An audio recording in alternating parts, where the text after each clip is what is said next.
Tak banyak yang tahu, ini fakta ikan cupang hias yang sedang tren. Ikan cupang atau betta fish merupakan salah satu ikan hias yang saat ini sedang tren di Indonesia.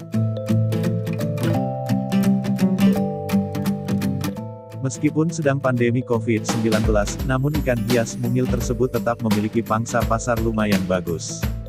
Ikan cupang adalah ikan air tawar yang habitat asalnya adalah beberapa negara di Asia Tenggara, antara lain Indonesia, Thailand, Malaysia, Brunei Darussalam, Singapura, dan Vietnam.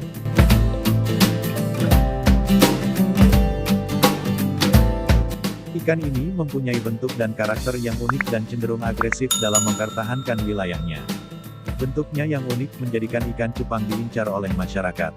Nama ilmiah ikan ini adalah betta. Ikan cupang hias ini bisa bertahan hidup antara 3-5 tahun untuk jenis ikan petarung Siam. Panjangnya sekitar 7 cm dengan maksimum produksi telur 10 hingga 40. Di kalangan penggemar, ikan cupang umumnya terbagi atas 3 golongan, yaitu cupang hias, cupang aduan, dan cupang liar.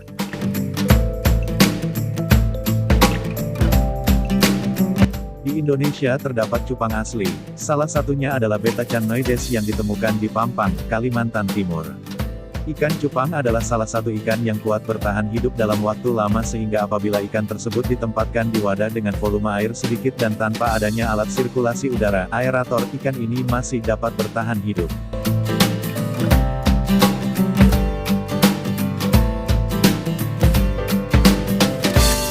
Perkembangan variasi ditinjau dari segi bentuk dan warna terbilang pesat dalam beberapa generasi terakhir.